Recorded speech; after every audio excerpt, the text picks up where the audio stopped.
Peço por gentileza que abram suas Bíblias em Hebreus, capítulo 9.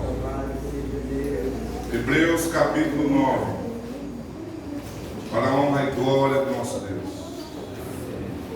O tema da pregação de hoje: o sangue de Jesus tem poder. O nosso tema é o sangue de Jesus tem poder. Hebreus, capítulo 9. Quem achou diz amém? Amém. Quem não achou, não diga nada. Procure que você vai.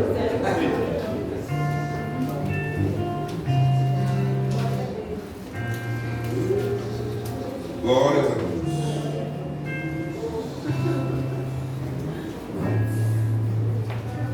Hebreus capítulo 9. Vamos ler apenas o versículo 22. Servirá como base para o nosso sermão de hoje. A versão da Bíblia que eu irei fazer a leitura é a nova tradução, né? Na linguagem de hoje. Mas não tem problema algum se você acompanhar na sua versão. Diz assim a palavra do Senhor: de fato, de acordo com a lei, quase tudo é purificado com sangue, e não havendo derramamento de sangue, não há perdão de pecados. Amém? Vamos repetir o texto. Hebreus 9, 22. De fato, de acordo com a lei, quase tudo é purificado com sangue, e não havendo derramamento de sangue, não há perdão de pecados. Amém? Vamos orar no nome de Jesus. Senhor nosso Deus e Pai, a Ti seja a honra, e a glória, e o louvor, e o reino a Ti pertence para todo sempre, Pai. A Tua igreja se alegra, se reúne na Sua presença, Senhor, porque nós Te amamos. Não temos outro Deus, não temos nenhum outro lugar para ir, meu Senhor. Só Tu tens a vida eterna. Só o Senhor é o caminho, a verdade, Pai, que precisamos. Pai, nesse momento, nos reunimos na Sua presença, louvando o Seu nome, adorando ao único que é digno de receber todo o louvor, toda a glória, toda a adoração. Pai, nesse momento nós rogamos ao Espírito Santo de Deus que continue a falar conosco, Senhor, continue a se manifestar em nossas vidas, Pai. Deus, faz uso do Teu servo, porque eu não sou nada sem o Senhor. Pai, que o que for dito aqui seja por intermédio do Espírito Santo, que o homem não prevaleça, Senhor, mas que somente o Senhor seja exaltado nesse lugar, e que a Sua palavra prospere em cada coração aqui, em nome de Jesus. O Senhor tem total liberdade para agir em nossas vidas, Espírito Santo de Deus. Para a Tua glória nós pedimos. Amém. Graças a Deus. Os amados podem sentar. Irmãos, graças a Deus, temos o prazer de estarmos aqui mais uma vez na casa de Deus. E nos alegramos em poder ver os irmãos aqui também, né? A nossa alegria não é só em nós estarmos aqui, mas em poder ver vocês também, uns aos outros, porque essa é a vontade de Deus. Amém. E o tema que eu escolhi para essa meditação foi: o sangue de Jesus tem poder. Aleluia. Quem nunca falou isso em toda a sua vida, né? É uma frase que virou um ditado, pelo menos na boca dos crentes, né? O sangue de Jesus tem poder. Todo crente, quando se assusta, se não disser isso, tem misericórdia, não? É assim. Mas, se você é do tipo que fala isso com frequência, não está errado, não. O problema não é esse. Nós vamos aprender com a palavra de Deus o que significa dizer isso. Qual é o significado, qual é o peso que essa frase tem para cada um de nós? Se porventura houver alguma dúvida nos corações, eu creio que não há, mas se houver alguma dúvida em relação a isso, nós vamos sair daqui hoje preenchidos pela palavra de Deus. Pergunta para a pessoa que está do seu lado: você tem dúvidas de que há poder no sangue de Jesus? Pergunta? Tem dúvida?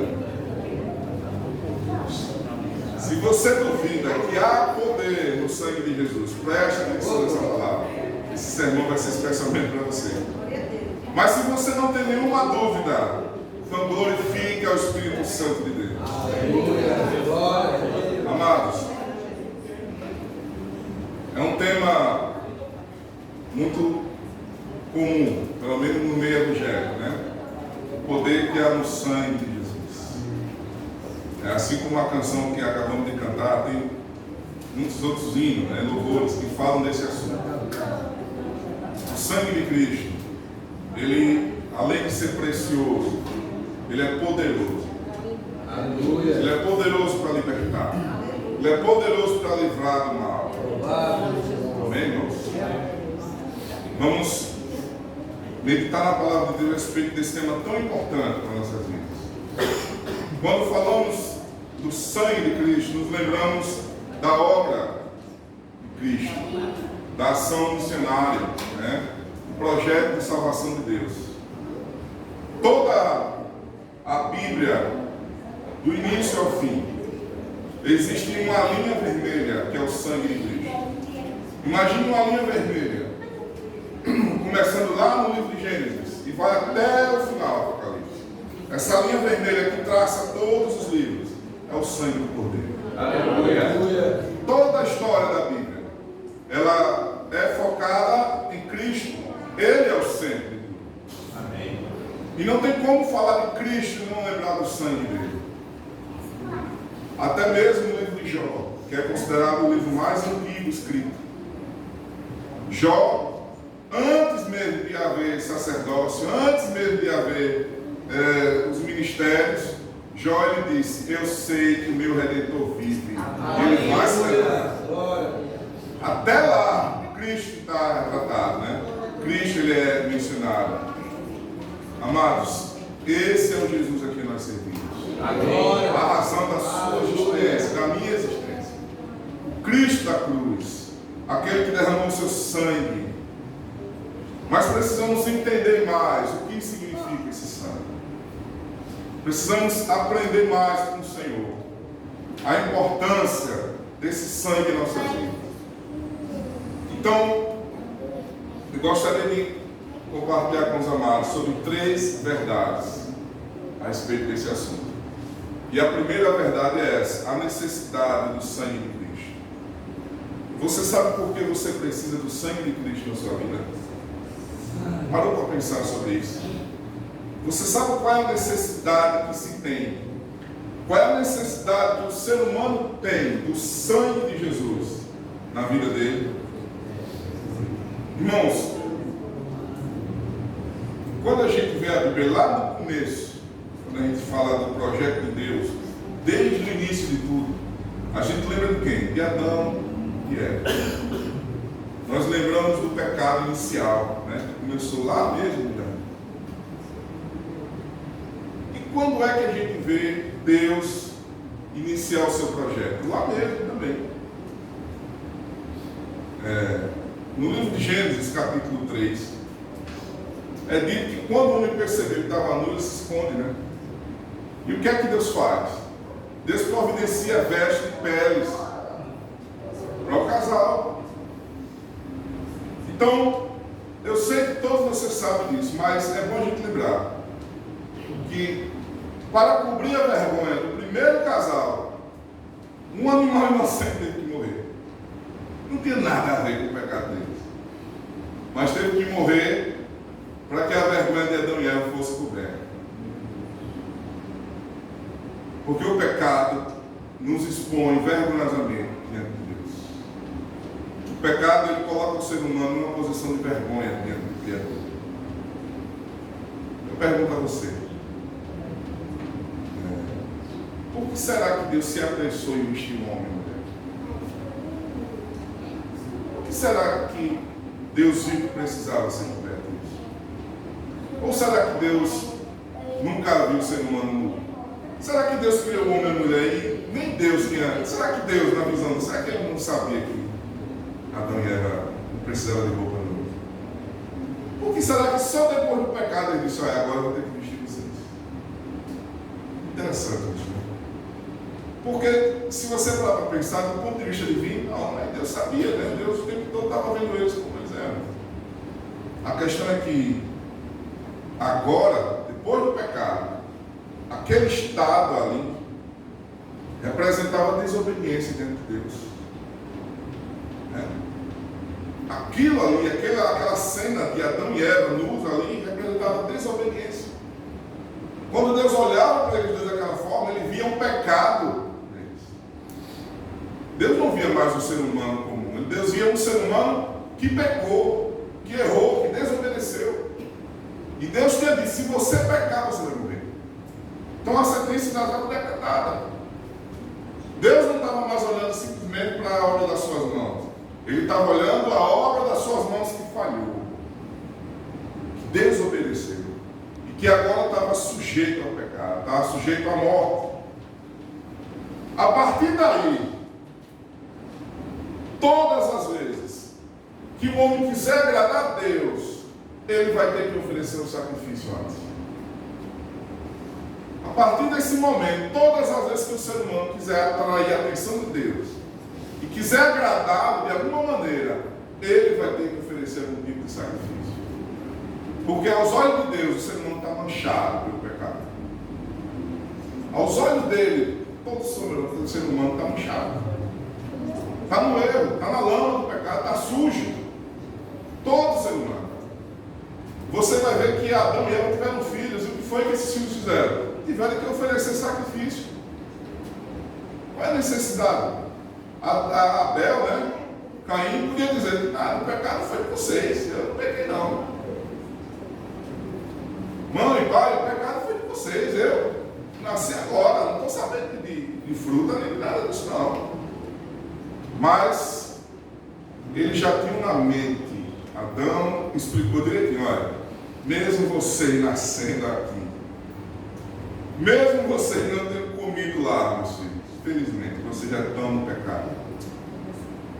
Vocês já nasceram sendo inimigos de Deus.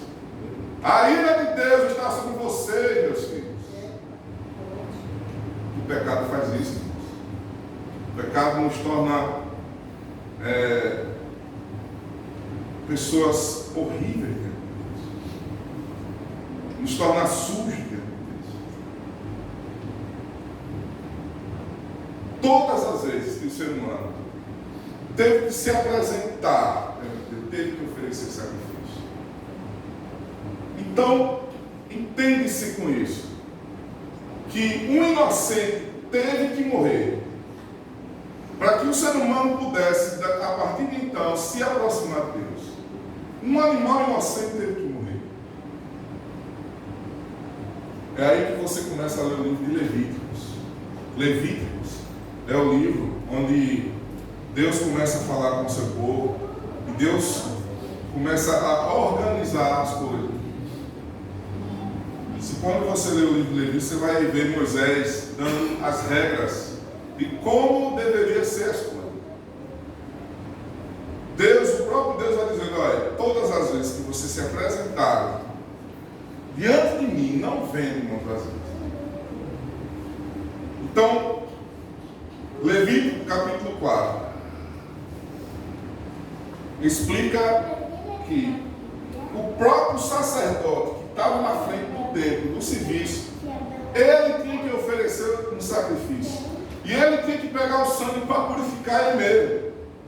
Depois, esse mesmo sacerdote tinha que pegar o sangue para purificar a congregação.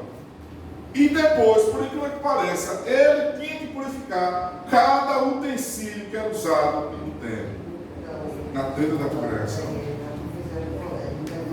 Aí você pergunta: mas como assim? Os utensílios não foram fabricados exclusivamente para o templo. As facas eram de ouro puro, as taças que eram usadas pelo sacerdote eram de ouro puro. Cada utensílio foi feito exclusivamente para aquele serviço. Ninguém tinha usado aquilo ali. Até o perfume do incenso, que era usado no templo, tinha uma especiaria única, exclusiva para o templo. O perfume que era usado no templo, ninguém podia reproduzir para usar na sua casa. Tinha que ser exclusivamente para uso no templo. Era sagrado. Mesmo assim, antes de usar aquilo tudo, tinha que ser consagrado por sangue, purificado por sangue. Você vai ver tudo isso no capítulo 16 de Levítico. sacerdote tinha que purificar cada utensílio, cada mesa, cada faca, cada garfo, tudo tinha que ser purificado com sangue. Por quê? Deus não aceita nada impuro. Ah, mas era tudo feito de ouro, era tudo feito novo, ninguém usava aquilo, mas foi feito por pecadores. Quem fez a faca, quem fez as cortinas do templo foram pecadores. Portanto, estavam manchados pelo pecado também. Precisavam ser purificados. Veja a seriedade da coisa, irmãos. Deus não aceita nada manchado pelo pecado. Deus não aceita nada manchado pelo pecado. É por isso que quando você vê alguém cantar um louvor lá no mundão, que tem hoje em dia virou moda, né? Música gospel. O cara faz um show inteiro de música secular. Aí ele canta uma música gospel, fazendo que está adorando a Deus. Não está de forma alguma. Cuidado, Deus não aceita nada manchado pelo pecado. Pode cantar 1000 hinos, se não estiver de acordo com a vontade de Deus, ele não aceita. Porque o cheiro do pecado vem antes. Todas as vezes que alguém quiser agradar a Deus, precisa passar pela purificação do sangue. É assim. Aleluia. Não tem outra forma. É regra estabelecida por Ele, pelo Criador. Seguindo esse princípio, nós, a partir daí, já podemos ter uma clareza da necessidade do sangue de Cristo em nossas vidas. Chegou um tempo em que alguém disse assim, mas eu ofereci um sacrifício ontem. Certo, saí do templo, perdoado. No caminho que eu ia para casa, eu acabei pecando. Pronto.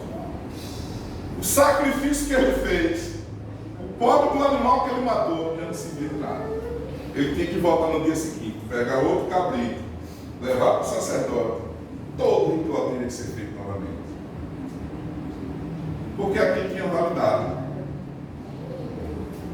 Era um ritual, vocês têm que ler Levítico para você entender a dificuldade que era. Era um verdadeiro ritual, não era para simplesmente matar, pegar o seu e jogar, não. Tinha procedimento. Porque Deus não gosta de nada bagunçado, né? Tinha procedimento. Então, tudo aquilo ali, apesar de momentaneamente ser útil, chegou um tempo que aquilo ali não. Deus disse, não, isso aqui agora vai ter que mudar. Isso aqui agora vai ter que mudar, porque o ser humano não vai passar a vida toda dessa forma. Mata um coitado de um animal. No caminho para casa ele errou de novo. Pronto, aquele sacrifício não serviu de nada. Tornou impuro novamente. Aquilo era feito ano após ano, mês após mês, dia após dia. Deus então decide tomar uma decisão. Deus agora resolve tomar uma decisão para mudar essa cena. Ele diz, não, agora eu vou fazer uma coisa que vai ser de uma vez por todas. Se você ler Hebreus capítulo 10, versículo 4, que trouxe Bíblia aí? Cadê as Bíblias? Abra por gentileza em Hebreus capítulo 10, versículo 4. Todo aquele ritual tinha validade. E nós vamos ler Hebreus e vamos entender por que tinha validade. Hebreus capítulo 10, versículo 4 diz o quê? Porque é impossível que o sangue de touros e de bodes remova pecados. Olha que coisa, né? A Bíblia está explicando por quê. O texto está dizendo que é impossível que o sangue de touro, o sangue de bode remova pecados. Eu não sei porque até hoje tem gente que vai nessa, né? Beleza para pensar. O pessoal mata animal, faz, bota nas encruzilhadas que está na Bíblia. Mas será que esqueceu de ler essa parte aqui? Não é possível, né? Mas aí é outra história, né? Outra pregação. O próprio livro de Hebreus está dizendo que é impossível que o sangue de animais remova pecados. Então, qual é a necessidade do sangue de Cristo? Abra sua Bíblia no primeiro livro de João. 1 João, capítulo 1. Veja que não é o livro de João, é a primeira carta de João. Primeira carta de João, capítulo 1, versículo 7. Quero ler com vocês esse versículo aí, para a gente aprender a necessidade do sangue de Cristo em nossas vidas. Primeira carta de João, capítulo 1, versículo 7. Todos encontraram? Amém. Diz assim a palavra de Deus: se andarmos na luz, como Ele está na luz, mantemos comunhão uns com os outros. Olha lá. E o sangue de Jesus, seu Filho, nos purifica de todo. Glória a Deus. Vamos repetir essa última frase. E o sangue de Jesus, seu Filho, nos purifica de todo. Observe o que o texto está dizendo. O sangue de Jesus purifica de alguns pecados. É assim que está escrito? Não. O sangue de Jesus purifica de certos pecados. É assim que está escrito? Não. O que é que está escrito? O sangue de Jesus purifica de todo o pecado. Glórias a Deus. Você pode dar glória a Deus por isso. O sangue de Jesus na sua vida, ele purifica de todo o pecado. Olha para a pessoa que está ao seu lado e diga: você está purificado através do sangue de Cristo. Você está purificado através do sangue de Cristo. Glória a Deus. Pode falar sem medo, viu? Palavra de crente pega. Apocalipse capítulo 7. Quem trouxe Bíblia? Se você trouxe Bíblia, você tem que usar, né? Assim.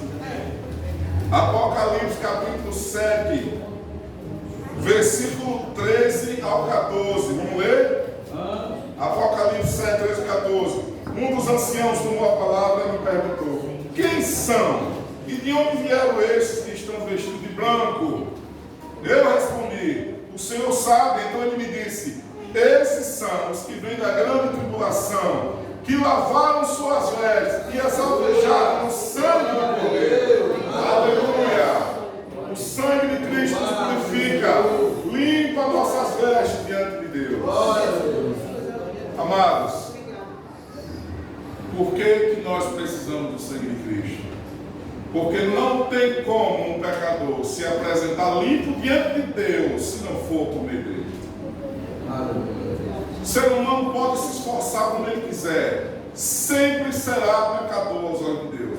A única forma do ser humano se tornar aceitável, apresentável diante de Deus, é por meio do sangue de Cristo. Não tem outra forma, não tem outra maneira. Esse é o Evangelho de Jesus Cristo. Essa é a pregação. Esse é o sermão que nossa geração precisa ouvir.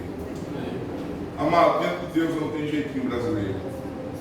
Diante de Deus não tem outra forma. Diante de Deus não tem um outro caminho. Diante de Deus não tem um atalho diferente. Deus só aceita quem passar pelo sangue de Cristo. Aleluia. Deus só aceita aquele que foi lavado pelo sangue de Cristo. Então essa é a primeira verdade, a necessidade do sangue de Cristo. A segunda grande verdade, a eficácia do sangue de Jesus. Eu quero meditar com você a respeito do poder dele, da eficiência do sangue de Cristo. Irmãos, em primeiro lugar, o sangue de Cristo nos livra de todo mal. Você crê assim? O sangue de Cristo nos livra de todo o mal. Você crê dessa forma? Amém. Será que existe algum texto da Bíblia que dê respaldo a essa frase? Será que tem algum texto na Bíblia que confirme isso, que o sangue de Cristo nos livra de todo mal? Será que existe? Eu quero que você abra sua Bíblia. Vamos lá, viu? Êxodo, capítulo 12. Se sua Bíblia está empoeirada, hoje ela vai sair daqui. Êxodo, capítulo 12. Vamos entender por que é que o sangue de Cristo nos livra de todo mal. Amado, se existe uma passagem na Bíblia que reforça essa ideia de que o sangue de Cristo nos livra de todo mal, é a instituição da Páscoa. Quem lembra disso? Quem lembra da instituição da Páscoa? Quem é bonito? Quem é que lembra de como foi que começou a Páscoa? Aliás, você sabe o que significa a palavra Páscoa? Se alguém que lembrou de chocolate, pelo amor de Deus, fica amarrado. Se alguma criatura lembrou de chocolate, está arrependido.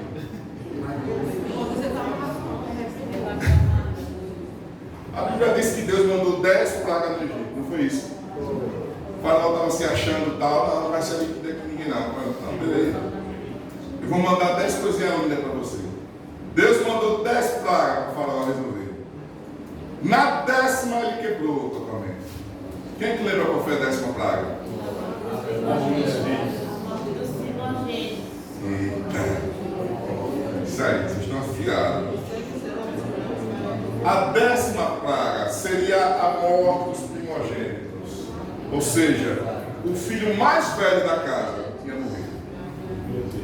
Consegue imaginar que desgraça? Todas as famílias do Egito, o filho mais velho da casa ia morrer naquela noite. Todo mundo ia morrer na mesma noite. Quem fosse o mais velho da casa ia ser o sorteado. O mais velho da casa. Ah, mas só tem um filho. Pronto, tem que ser esse mesmo. Mas algo interessante aconteceu aqui. Algo interessante aconteceu aqui. Deus podia ter qualquer outra forma de livrar o seu povo. É ou não é? Ele podia livrar o seu povo de qualquer outra maneira. Porque o que não falta é a ideia na mente de Deus. Mas a ideia de Deus foi muito interessante, irmão. A ideia que Deus teve para livrar o seu povo foi curiosa demais. Eu sei que você sabe. Mas eu não leio o texto. Está lá em Êxodo capítulo 12. Vamos ler o versículo 3 até o 7, que diz assim: falem a toda a congregação de Israel, dizendo: no dia 10 desse mês, cada um tomará para si um cordeiro, segundo a casa dos pais, um cordeiro para cada família. Mas se a família for pequena para um cordeiro, então o chefe da família convidará o seu vizinho mais próximo, conforme o número de pessoas, conforme que cada um puder comer. Por aí vocês calcularão quantos são necessários para o cordeiro. O cordeiro será sem defeito, olha lá, presta atenção. O cordeiro será sem defeito, macho de um ano, podendo também ser um cabrito. Vocês guardarão o cordeiro até o 14º dia deste mês. Todo o ajuntamento da congregação de Israel o matará no crepúsculo da tarde. Pegarão um pouco do sangue, olha lá, e passarão nas duas ombreiras e na viga superior da porta, nas casas em que comerem. Até o versículo 7. Vamos pular para o versículo 13. O sangue será um sinal para indicar as casas em que vocês se encontram. Quando eu vir o sangue, passarei por vocês, e não haverá entre vocês praga destruidora, quando eu ferir a terra do Egito. Amém? Glórias a Deus. Palavra do Senhor aqui, irmãos. Observe a ideia que Deus teve, né? Vocês vão pegar um cordeiro e com o sangue dele vocês vão colocar na porta, na ombreira da porta, né? Na ombreira da porta. Vocês vão passar o sangue aqui, no outro lado e aqui em cima. Na casa em que eu ver a marca do sangue, eu vou passar por cima dessa casa. É por isso que a palavra Páscoa significa glória. Quase falei mistério aqui agora. Por um pouco eu não fui batizado aqui. Ajuda assim. Por isso que a Páscoa significa passagem, nada a ver com coelho não, meu irmão. Passagem. Porque quando o anjo da morte ele ia entrar na casa, que ele viu o sangue, aqui não. Passava assim. Amados, só em ler isso aqui, você lembra de quem? Do sacrifício de Cristo. É impossível você ler isso aqui e você não trazer à memória aquilo que Cristo fez na sua vida. Por mim, por você. É lindo a ação de Cristo aqui. É por isso que nós dizemos que o plano já estava traçado por Deus há muito tempo. O plano de salvação não começou no Novo Testamento, não. Já estava, Deus já estava planejando no tempo isso, já estava certo.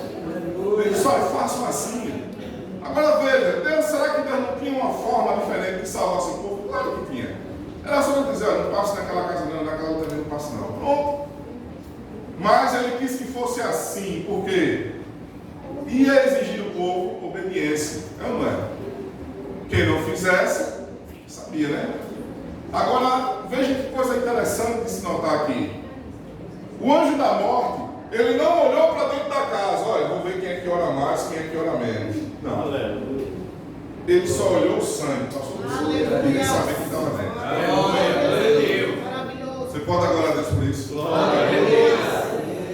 O anjo podia procurar quem é digno aqui nessa casa. Quem é digno? Quem é o mais santo aqui nessa família? Eu vou procurar também. Porque o que for menos santo vai morrer hoje, não. quis saber. Ele viu o sangue e passou por cima. O que torna digno é o sangue de Cristo. O sangue de Cristo na sua casa, na sua família, é que torna você digno. Não são os seus méritos, não é o que eu faço que eu deixo de fazer. Deus não vai olhar para a minha vida e vai ver aquilo ali, orava muito, orava pouco, lia muito, lia pouco. O sangue de Cristo. No último dia é que vai decidir as coisas.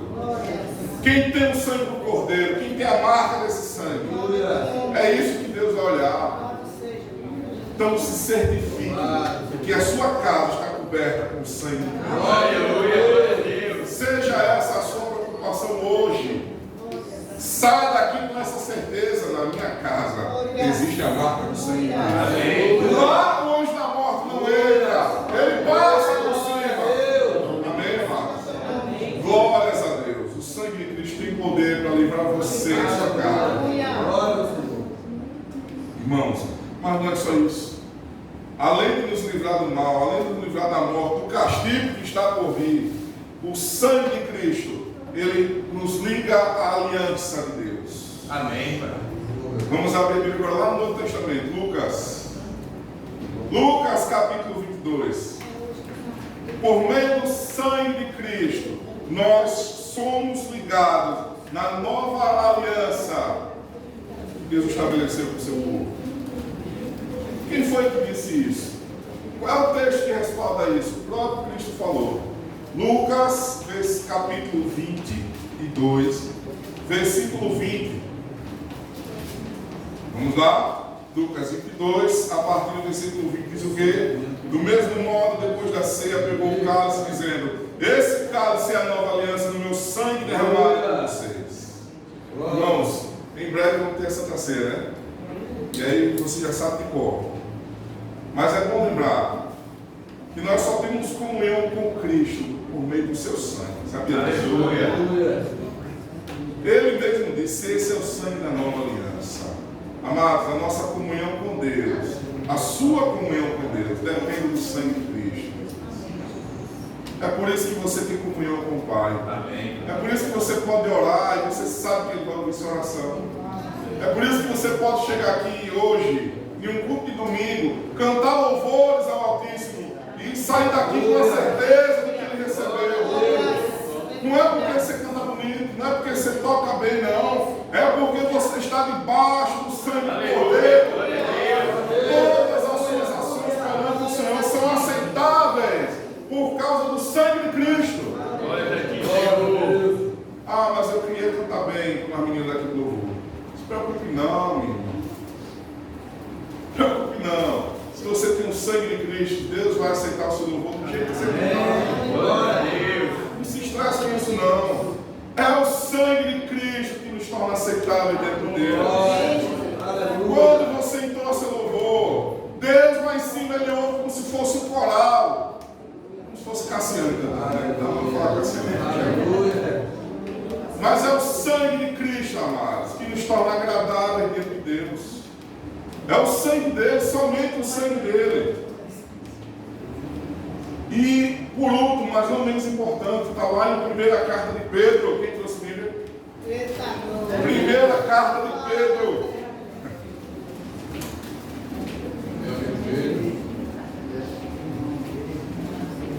Primeira carta de Pedro.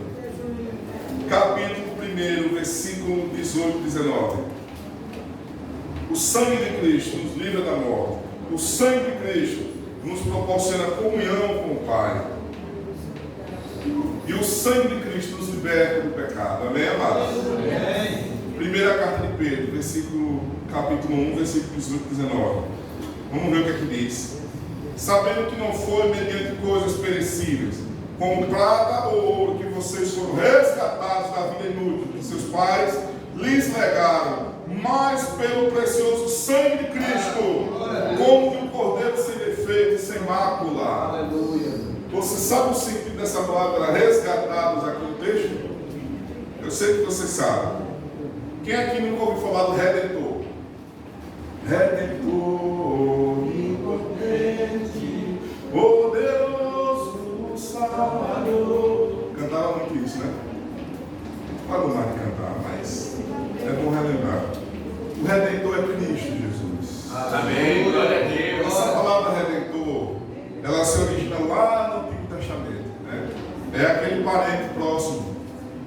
tinha autoridade para resgatar um escravo do seu senhorio.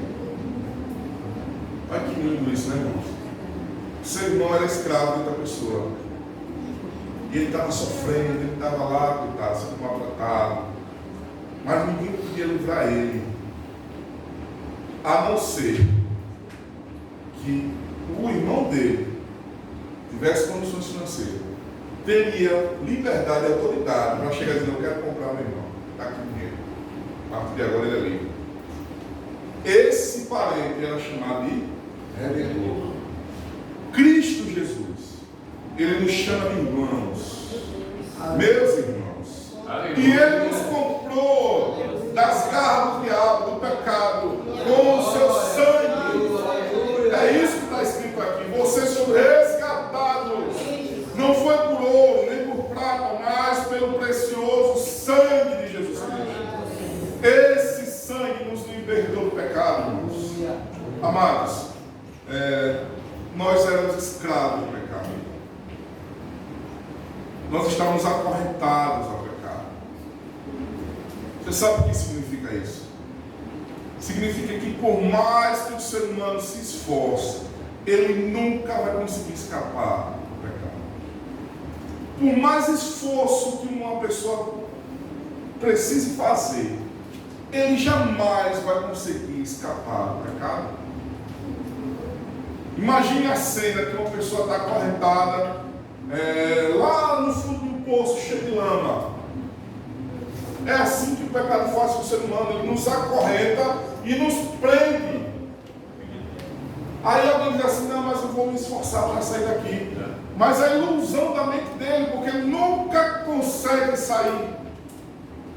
Nunca consegue sair.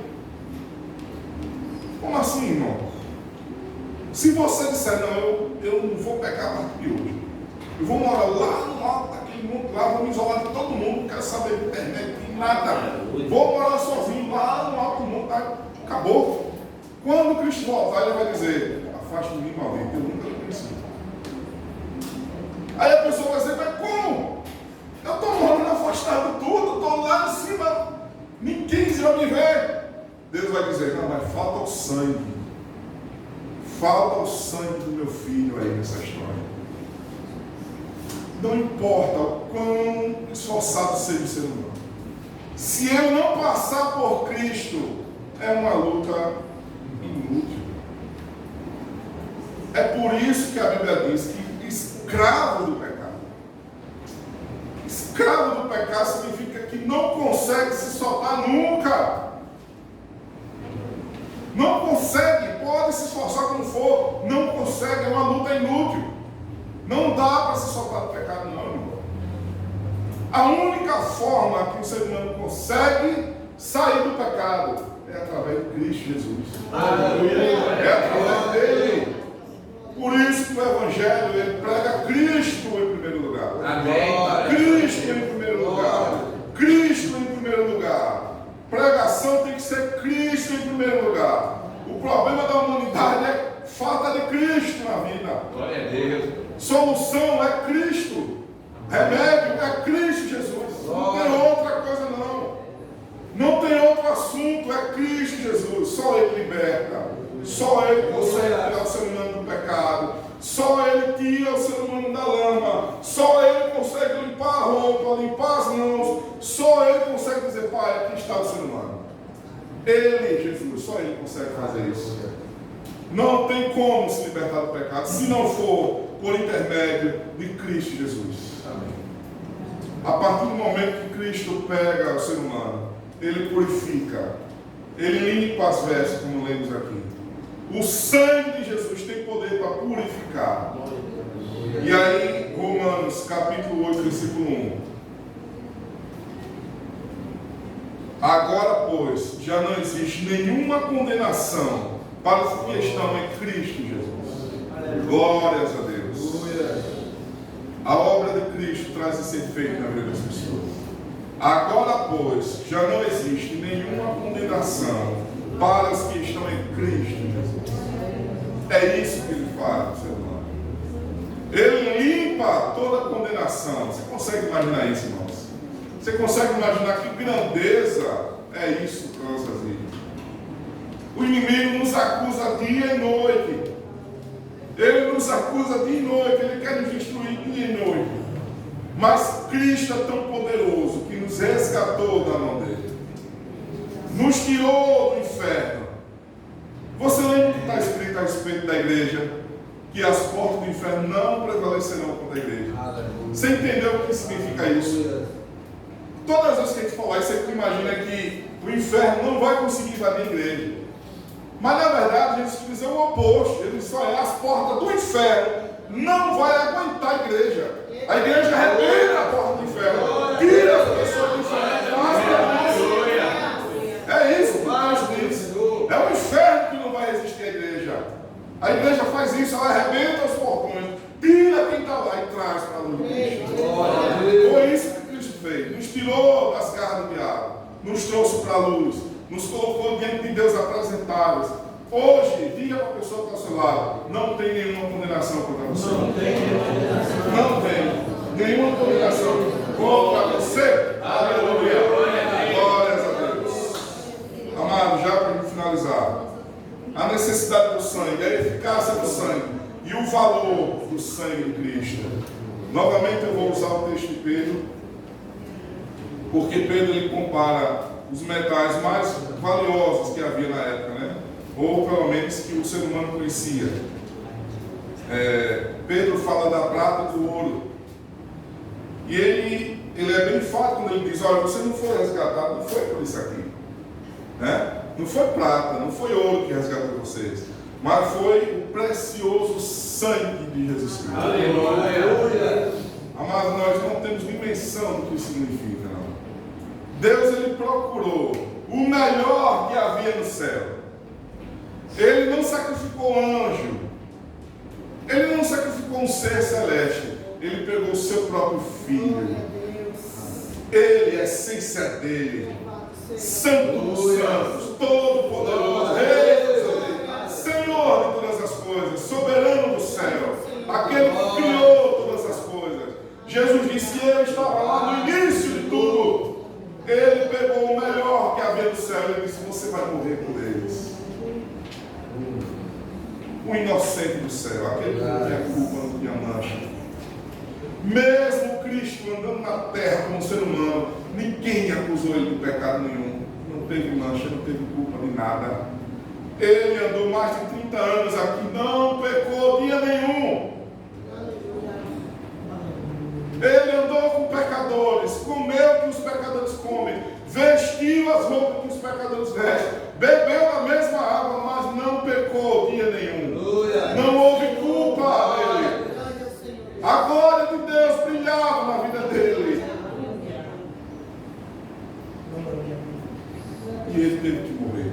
Ele morreu, entregou a sua vida. Cuspiram nele, bateram no rosto dele. Alguém dava soco neles e dizia: vem aí, profetiza quem foi que lhe bateu. Rasgaram as roupas dele, repartiram, sortearam as roupas de Jesus. Pegaram uma coroa cheia de espinho e colocaram nele. E saiu o rei. Pegaram um pedaço de cana, um caniço de bambu, entregaram na mão do cetro do rei. Bateram nele, chicotearam ele, cuspiram no rosto dele, disseram: aí, o rei dos judeus. Quando ele estava agonizando na cruz, alguém ainda passou e gritou: aí, você não salvou tanta gente, porque não consegue salvar nem você mesmo. Zombaram dele, riam da cara dele. Enquanto ele carregava a cruz, alguém batia nele, chutaram ele, davam socos e pontapés nele. Quando ele não suportou o peso da cruz, ele disse: obrigado outra pessoa a carregar. Humilharam até o máximo que puderam. Quando ele estava na cruz, o sangue vertendo, a sede veio, à tona. Ele gritou: eu estou com sede. Imagine você ver o seu mestre gritando na cruz: eu estou com sede. E a única coisa que deram para ele beber foi vinagre e fel. Fizeram crueldade, fizeram perversidade. Colocaram, bateram pregos na mão dele, pregos nos pés. Enquanto faziam isso, alguém ria: é aí o rei. Aí o rei dos judeus, que dizia que ia destruir o templo e com 3 dias depois ia restituir. zombaram, riram dele. Aquele castigo não era para ele. Nós precisamos entender isso uma vez por todas. Aquela culpa não era dele. Aqueles açoites não eram para ele, não, era para a gente mesmo. Oh, meu Deus, foi muita crueldade, sem merecer. Foi muita injustiça. E ele aceitou tudo calado. Ele podia muito bem abrir a boca e milhares de anjos desceriam naquela hora. Tinha anjo de prontidão com a espada desembanhada. Mestre, eu só quero ouvir uma ordem. Glória. Eu só quero ouvir uma ordem. Eu vou acabar com tudo. Mas ele sofreu calado. Ele preferiu ficar calado. A Bíblia diz que até o sol se escureceu, porque não pôde ver aquilo. Houve escuridão por toda aquela tarde. E quando alguém pensou que ele estava indo ao vivo, enfiaram uma lança entre as suas costelas para comprovar que ele estava morto de verdade. Ai, irmãos, foi só aí que tudo começou a estremecer. Quando tudo começou a tremer, alguém olhou e disse: eita, esse era verdadeiramente o Filho de Deus. Aleluia. Nós cometemos um erro terrível. Esse era verdadeiramente o Filho de Deus. Mas antes de morrer, ele conseguiu abrir a boca e dizer: Pai, perdoa. Perdoa porque não estão sabendo o que estão fazendo. Esse é o Cristo. Esse é o sangue do Cordeiro. Esse sangue nós precisamos nas nossas vidas, amado. Não saia daqui hoje sem a certeza do sangue de Cristo na sua vida. Não saia daqui hoje sem ter certeza de que Ele está sobre a sua casa, sobre a sua família, sobre o seu lar. É o sangue de Jesus Cristo que nos purifica. É o sangue dele que nos torna agradáveis diante de Deus. Não é suas obras, não é o que você sabe fazer, não é o que você tem feito, é o sangue dele.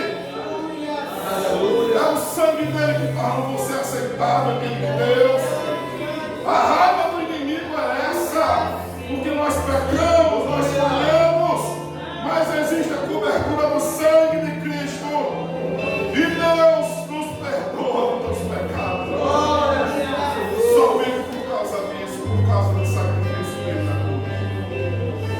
Amado, Deus não tem filhos preferidos, Deus não tem filhos prediletos, Deus não gosta mais de um por causa disso, Deus não gosta mais do outro por causa daquilo. Deus gosta de quem? O sangue de Cristo. Se você tem o sangue de Cristo na sua vida, você é amado por Deus. Você é amado por Deus. Se você tem o sangue de Cristo na sua casa, toda a sua família é amada por Deus. Toda a sua família é guardada por Deus. E nenhuma condenação existe contra você. Mas por quê? Só por causa dele. Só por causa dele. Tudo é por causa dele. Tudo é por causa dele. A vida inteira. O centro é Cristo. Glória a Deus. Todas as pregações, o centro deve ser Cristo. Todas as pregações, o centro tem que ser Ele. Todos os louvores, o centro tem que ser Ele.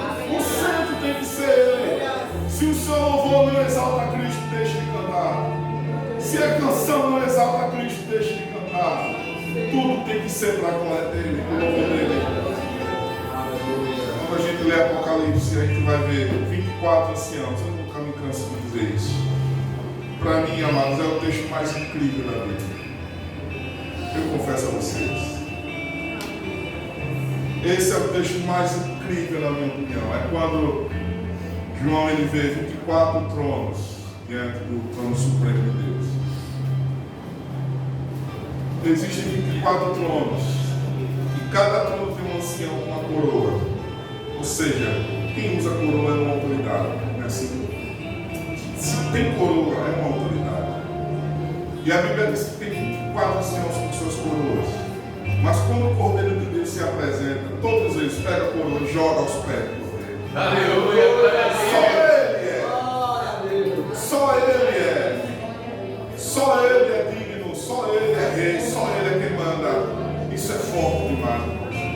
Nós não estamos falando de um lugar qualquer. Nós estamos falando do próprio céu. Nós estamos falando de pessoas lá do céu que se ajoelham diante dele. E tem gente aqui na terra dizendo que ele não merece ser adorado. É ridículo isso, né? gente aqui na terra dizendo que Jesus não merece ser adorado. Enquanto lá no céu tem gente se ajoelhando e jogando as coroas dentro dos Mas aqui, Senhor. Só Ele é digno. Só Ele é. Amados. Que o sangue de Cristo esteja na sua vida.